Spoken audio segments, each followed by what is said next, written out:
உடல் எடையை குறைக்கிறதுக்காகவும் இல்லை நம்ம ஸ்கின் ஹெல்த்தியாக க்ளோயிங்காக இருக்கிறதுக்காகவும் நமக்கு யாராவது அட்வைஸ் பண்ணாங்கன்னா நிச்சயமாக க்ரீன் டீயை பற்றி சொல்லாமல் இருக்க மாட்டாங்க. சமீப காலமாக க்ரீன் டீனால கிடைக்கக்கூடிய நன்மைகள் ரொம்ப பிரபலமாக பேசப்படுது. கேன்சர் வராமல் தடுக்கக்கூடிய ஆற்றல் கூட இந்த க்ரீன் டீல இருக்குன்னு நம்ம கேள்விப்பட்டிருக்கோம். நம்மள பல பேருக்கு க்ரீன் டீ குடிக்கிற பழக்கம் இருக்கு. சிலர் இனிமே இந்த க்ரீன் டீயை ரெகுலராக குடிச்சு ஆரோக்கியமாக இருக்கணுன்ற ஐடியாவோட இருப்பீங்க. நிச்சயமா அது நல்ல ஐடியா தான். உடனே அதை நடைமுறைப்படுத்துங்க. நீங்க ஏற்கனவே க்ரீன் டீ குடிக்கிற ஆளுன்னா good job. Keep it up.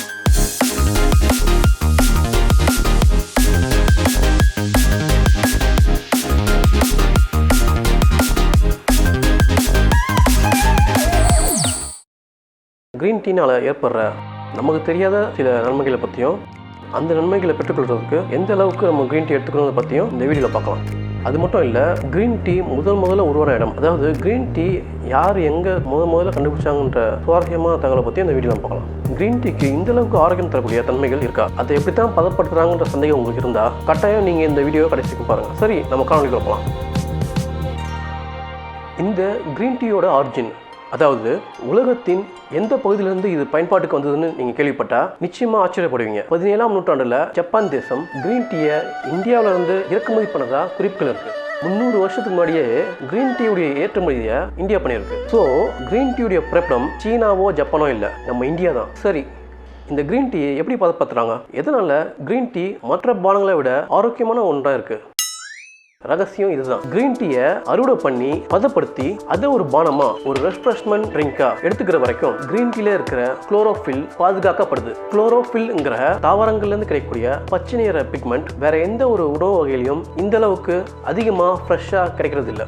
Green tea இலைகளை பதப்படுத்துறதுக்கு முன்னால நீராவியில அந்த இலைகளை வேக வைப்பாங்க.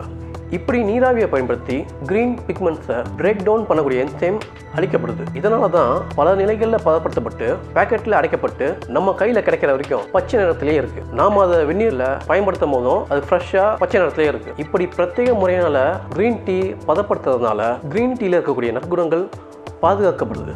ஓகே, க்ரீன் டீனால நமக்கு என்னென்ன நன்மைகள் கிடைக்கிறதுன்னு நம்ம பார்க்கலாம். க்ரீன் டீனால் கிடைக்கக்கூடிய ஏராளமான பயன்களை நிரூபிக்க பல ஆராய்ச்சிகள் நடத்தப்பட்டிருக்கு. அப்படிப்பட்ட நன்மைகளில் பிரபலமான ஒன்று தான் வெயிட் லாஸ். உடல் எடையை குறைக்கிறதுக்காக க்ரீன் டீ எடுத்துக்கிட்ட பல பேருக்கு இது நல்ல பயனை தந்திருக்கு. ஆனால் ஒரு பக்கம் க்ரீன் டீயை ரெகுலராக எடுத்துக்கிட்டு இன்னொரு பக்கம் ஹை கேலரிஸ் உள்ள உணவுகளை எடுத்துகிட்டு இருந்தோம்னா கண்டிப்பாக நம்ம எதிர்பார்க்குற ரிசல்ட் கிடைக்காது. ரெண்டாவது யூஸ் என்னன்னு பார்த்தீங்கன்னா, நாம சாப்பிட்ற உணவில் இருக்க கொழுப்பை நம்ம உடலுக்கு தேவையான ஃபேட்டி ஆசிடா கிளிசராலா பிரேக் டவுன் பண்ணுறத ஃபேட் மெட்டபாலிசம்னு சொல்லுவாங்க. இந்த ஃபேட் மெட்டபாலிசமை துரிதப்படுத்துகிற ஆற்றல் இந்த க்ரீன் டீக்கு இருக்கு. அதாவது நம்ம உடலில் சேரக்கூடிய கொழுப்பை கரைக்கிற தன்மை இந்த க்ரீன் டீக்கு நிறையா இருக்குது. மூன்றாவதாக நமக்கு க்ரீன் டீனால் கிடைக்கிற பயன் என்னென்னு பார்த்தீங்கன்னா, நம்ம உடம்புல தேவையில்லாத கொழுப்பு சேராமல் அது பிரேக் டவுன் ப்ராசஸ்க்குள்ள போகிறதால இதய நோய், நீரிழிவு நோய் போன்ற நோய்கள் ஏற்படுற அபாயம் குறைக்கப்படுது.